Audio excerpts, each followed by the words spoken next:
Well, hello Aries, and welcome to your reading for March 2025. I'm finding it very difficult to keep up with the months. Don't know how you guys are going, but I'm struggling. Let's get your theme card for March, shall we, Aries? Yin Yang. Okay, this is all about cycles and what cycle are you in right now in your life. This card calls you to think about your next move instead of just thinking, I'm going to go this way or that way or this way or that way, because Aries, you're more like this sort of a type of person and you make decisions quickly and you act fast. This card is telling you, no, don't do that. How about we just calm down a bit, take a breath, maybe make a plan, and then your next move will be more considered, more accurate, I guess is how I would say that. Let's put some tarot cards out around that, shall we? Alrighty, so the first thing I can see here is that I've got some interesting things going on around relationships for you, Aries. Are you having a breakup with someone? Is it something that has been coming for some time? Because this is what the cards look like. So then in that case, looking at that yin yang card, is it time for you to sit back and take stock of certain relationships? Now, it doesn't have to be your love relationship or your marriage or a boyfriend, girlfriend. It could be any sort of relationship, but something has become hard work for you when it comes to relationships. And my Three of Swords there is saying, is it time for you to have a look at that and think, why am I waiting for this to get better? Why am I doing all this hard work to make this stay alive? And why do I keep going around in circles all the time with this relationship? Hence my Wheel of Fortune there. And then I also have a King of Swords in here as well, making a plan. So this isn't about making some snap judgment. This is about thinking about how you're going to extricate yourself from this relationship, because it's no good. Like, if you keep going around in circles, it never stops. If there's anything I know from my own experience and from doing readings for other people, is that you just go round and round in bloody circles and there's never any end to it. We can all promise we can, the other person can, yes, we're going to change, yes, we'll be different, all this sort of stuff. We fall back into our own routines and then all of a sudden, here we are again, back in the same bloody place. Okay. I have a High Priestess in here. This is all about the timing. So my priest and my priestess, all about divine timing and when to know when to do it, when to go with the flow of everything that's happening. So obviously March is your time to sort out relationships in your life. Now that doesn't mean it's going to be easy, but it does mean that when I look at the other cards I've got in here, it's taking a lot out of you. It feels like, again, I'm going to keep saying this relationship is hard work. All it is hard work. It could be your mum, it could be your sister, it could be your dad, it could be your brother. But something's going on here where it's just too hard. If I'm talking about a work situation, yeah, there's a couple of pentacle cards in here too. So if that's the way you want to read that, then that's another way you can look at it. We're done and dusted here. I'm putting all this effort in. I'm getting nothing back. I'm asking for more money or more security in my work and I'm not getting it. It's time for me to move on. It's time for me to take a leap of faith and move on. So when I moved on from this relationship, even though it does look like it's making you quite worried, my Queen of Cups in here, you're a people pleaser this month, Aries. So you're trying to keep everybody happy. You're juggling all these things, trying to keep this person happy, that person happy. Maybe you're at work and you're trying to keep 2 or 3 other people happy, putting out fires here, there and everywhere, taking on extra work because you know you can do it and nobody else can. It's like, fuck that shit. Like, really, come on. Let's get our act together and sort this out. Because whatever this relationship is, you're putting all the energy in and you're not getting anything back. When I get to the end of March there, that's when you're taking a leap of faith.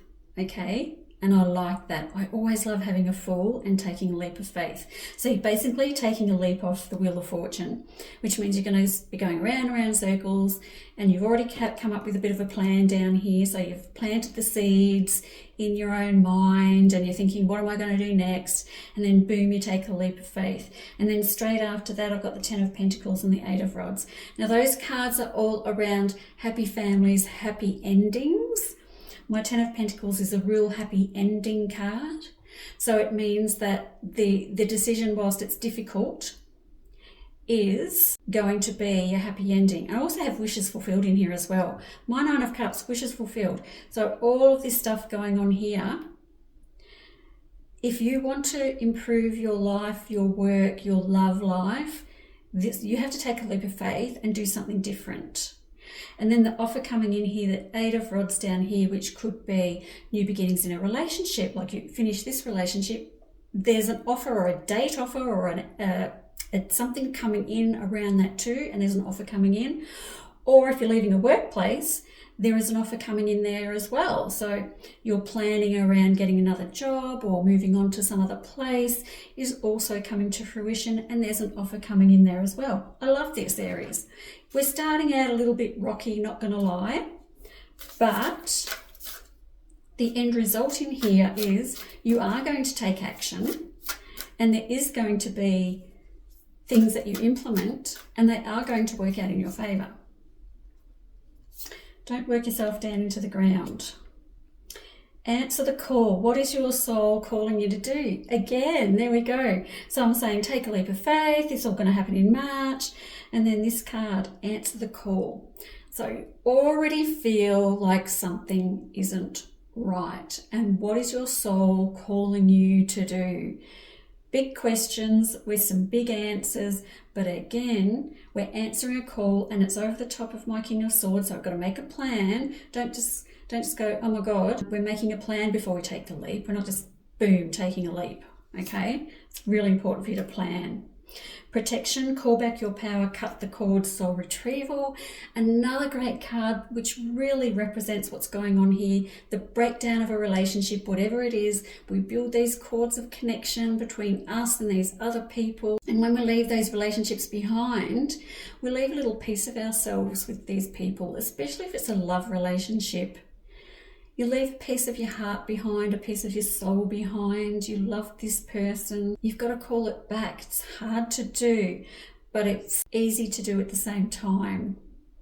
That doesn't make sense, but it does, because when you cut your cords of connection, you can get temporary relief, and then you start thinking about this thing again, or the situation, or whatever happened, or what that person did to you or said to you. And if it's a work situation and there's injustices happening, yeah, you cut the cords, but you start thinking again about the injustices that happen, the cords kind of rebuild. You've got to keep cutting. So the cutting's easy. You've got to keep doing it and doing it and doing it. I'm a big believer in continually cutting cords. It's very hard to let go of something where an injustice has happened, or you feel hard done by, or someone's cheated or manipulated you. So then you've got to keep cutting cords, cutting cords, cutting cords. But just know that you can get there. Aries, you can get there. Mirror, who or what is triggering you? There we go again. So obviously there's some triggers going on in your life. So then we put a mirror up. What is that person doing that's triggering something in you? It's really interesting, isn't it? The psychology of relationships, and even a work relationship, where we think about a person that makes you grumpy, but they're mirroring something, they're triggering something in you. So maybe sometimes it's not their fault, but they're bringing something up. Maybe something happened to you in a past relationship, and a person used certain words or sentences, or in a past workplace where people used certain manipulative language towards you, and then this place here, they're doing it, and the whole bloody Pandora's box opens up and you're stuck back in the past. And I'm not saying it's your fault, it just means something's triggered you. So then we might have to go back a little bit further and release something before this event. It's all very deep and meaningful. I feel like we're peeling back the layers of an onion here, Aries, and there's a few layers to go on. And once you get sorted with this situation, then we might have to look back further again and deal with another one. Just saying. Okay, chance. Allow the sea to wash its chest of wonders ashore. You never know what the tide may bring in. So take a chance. Take a chance on a new job. Take a chance on moving this relationship, because you don't know what's coming next. And you won't know until you take a leap of faith and take a chance. You can sit in your little safety zone there if you want to, Aries, but it's not going to get you anywhere. We've got to take a chance. Journey. Half the treasure is in the journey on the path to finding it. So there we are, we're going on our little journey, and yes, it's difficult and all that sort of stuff, but don't forget to sit in the day you're in and be grateful for the things that you need to be grateful for. Turbulence, the mind is murky in rough waters. So maybe, yeah, look, that actually reflects everything we've just talked about. You want to make change, you need to make a plan, your head's all fucking going around 100 miles an hour. I did have a Queen of Cups in there, so you're trying to please everyone, you don't know what to do, you don't know what to say, you're taking everyone else's shit on board, you're picking up all that negative energy, your head's not right, and you find it difficult to make decisions. That's why we're in the yin cycle, which is where we're going to sit back and breathe for a moment and think about our next step forward. Okay. So for you, Aries, and I know this is hard for you to do, Aries. I actually know this is hard for you to do. So I'm keeping on reiterating the same thing. No sudden moves until you've worked out what the next step is going to be. But it's all going to happen in March, so there's not too much time in there for that. All right, we have a love card to end up with. I have decided to do this with all the months now. And when it comes to love, I have Star. Your hope and optimism are a powerful love magnet for you right now. Fantastic.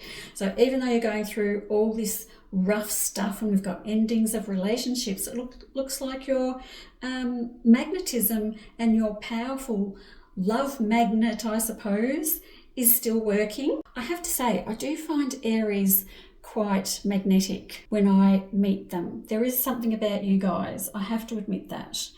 And so keep using that magnetism. Make sure you're attracting the right people towards you, of course. Answering the call, making sure that you are keeping yourself balanced, disconnecting from the past. Like, you don't want to get someone running into your life when you haven't cut the cords of the other people beforehand, because then it gets extraordinarily messy and it all gets tangled up together in this weird thing and you can't figure out what's from what because your mind is murky. So for you, Aries, I'm going to say, again, what is your soul calling you to do? I think something has to end to bring in this new beginning when it comes to relationships. You will take a leap of faith during March, and I am all for it. Thanks for listening, and I'll see you next month. Bye-bye.